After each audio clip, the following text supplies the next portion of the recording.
Je ne vous apprends rien, financer une asso peut être un vrai casse-tête. Pour ne rien arranger, il n'existe pas vraiment de formule magique et la composition des financements n'est pas toujours la même d'une asso à une autre. Alors pour vous aider à y voir plus clair et à connaître toutes les possibilités, on se penche aujourd'hui sur les différentes sources de revenus existantes et on vous donne nos conseils pour des campagnes efficaces. Salut, moi c'est Antoine, je suis responsable du contenu chez Asso Connect et aujourd'hui on va voir comment faire pour remplir les caisses de votre asso. Avant de démarrer, si c'est pas déjà fait, prenez une seconde pour vous abonner à la chaîne Asso Connect. Et pour ne louper aucune de nos prochaines vidéos, pensez aussi à activer la cloche. On referme la parenthèse, c'est parti.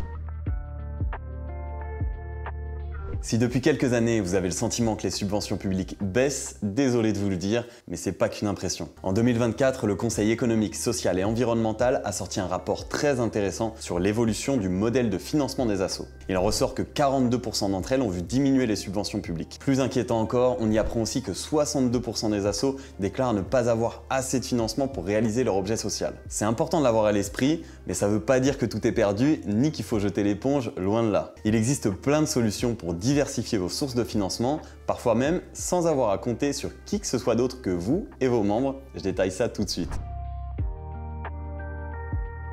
Le moyen le plus simple et évident de se financer en interne, c'est de demander le versement d'une somme d'argent aux membres de votre asso pour participer à son fonctionnement, c'est la fameuse cotisation. La plupart des assos peuvent fixer son montant librement, mais attention, certaines, comme les assos communales de chasse agréées, ont un montant imposé. C'est un peu niche comme secteur, mais vous avez compris l'idée, mieux vaut bien se renseigner quand même. En parallèle, vos statuts peuvent aussi prévoir le versement d'un droit d'entrée, redevable uniquement à la première inscription. C'est pas la même chose qu'une cotisation parce que c'est ni renouvelable ni périodique. Ensuite, vous avez un autre atout dans votre manche, les événements. Même si une asso loi 1901 ne peut pas avoir de but lucratif, elle peut générer des revenus via une activité commerciale comme l'organisation d'événements, la vente de produits, etc. Attention par contre, pour cela, il y a certaines conditions à respecter. Si ça vous intéresse, on a sorti une vidéo complète sur le sujet que vous pouvez retrouver là-haut et dans la description. De manière générale, sachez que vous pouvez organiser jusqu'à 6 manifestations de bienfaisance ou de soutien par an au profit exclusif de votre asso, sans être redevable d'impôts commerciaux. N'hésitez pas à en profiter pour organiser des événements comme des lotos, kermesses et tombola, des courses sportives, des bals, concerts, spectacles folkloriques ou de variété, des expositions, des séances de cinéma ou de théâtre, des vides-greniers et d'agrémenter tout ça d'une buvette et pourquoi pas d'une boutique aux couleurs de votre asso pour en profiter au maximum. Place à un autre moyen de financer votre asso avec les subventions. Ce sont des aides publiques qui peuvent être octroyées par l'État, les collectivités territoriales, la commune, le département, la région, etc., l'Union européenne, les établissements publics administratifs, les organismes de sécurité sociale, les établissements publics à caractère industriel et commercial, ou encore d'autres organismes du service public. Attention, toutes les associations n'y ont pas droit, ça ne concerne que les structures officiellement déclarées et enregistrées au répertoire Sirène. Si vous voulez en savoir plus sur les conditions et les différentes aides à votre disposition, on a aussi sorti une vidéo complète sur le sujet que vous pouvez retrouver là-haut et dans la description.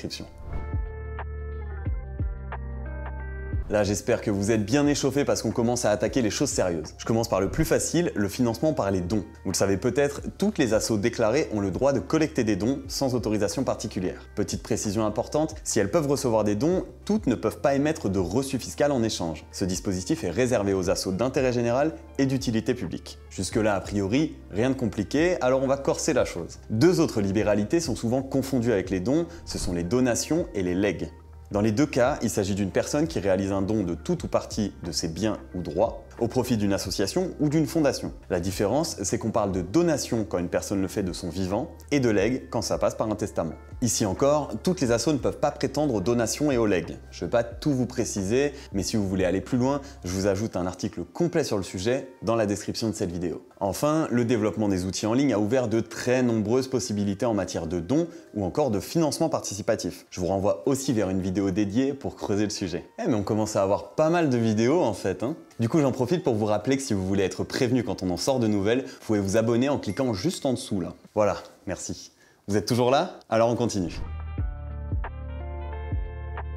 On a beaucoup parlé de vos membres et des particuliers, mais les entreprises aussi peuvent vous aider à financer votre asso de plusieurs manières. La première, c'est par un soutien financier sans contrepartie. On parle alors de mécénat. Vous vous demandez peut-être pourquoi une entreprise vous donnerait sans contrepartie? C'est simple, il y a des gens bien dans ce monde. Bon, et aussi, en fonction de votre statut, les mécènes bénéficient souvent d'une réduction d'impôt. C'est toujours bon à savoir pour le mettre en avant au moment de démarcher une entreprise. Je dis pas que c'est ça qui les intéresse, mais disons que ça peut pas faire de mal de le rappeler. Au-delà de l'aspect financier, le mécénat est intéressant parce que c'est un bon moyen d'élargir votre réseau, de faire connaître votre asso et de rencontrer de potentiels bénévoles ou soutiens. Après le mécénat, passons maintenant à la deuxième forme de soutien par des entreprises, le parrainage. Plus connu sous le nom de sponsoring et très répandu dans le domaine sportif, c'est une aide qui appelle une contrepartie. L'entreprise attend de votre part une action visant à renforcer son image de marque, augmenter sa visibilité, voire apporter des ventes directes. À vous de voir ensemble quels bénéfices l'entreprise cherche à en tirer, à quelle occasion vous allez pouvoir déployer l'opération, etc. Ça fonctionne pas pour toutes les assos, mais c'est assez efficace dans le cas où vous organisez des manifestations sportives, sociales ou culturelles.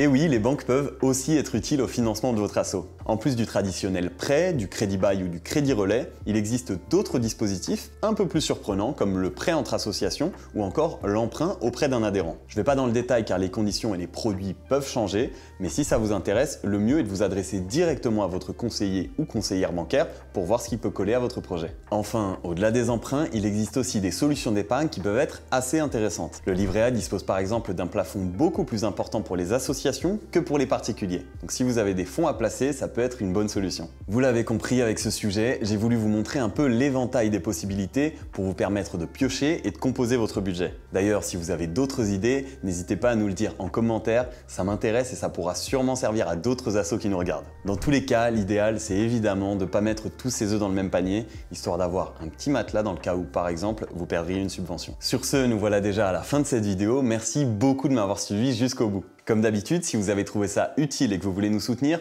laissez-nous un petit pouce vers le haut, YouTube adore ça et pousse nos vidéos quand elles sont likées. Si vous avez des questions, pareil, n'hésitez pas à nous les poser, je lis tous vos messages, je réponds à tout le monde et j'ai plein de ressources à partager, alors profitez-en. On se retrouve dans 2 semaines, prenez soin de vous et à bientôt.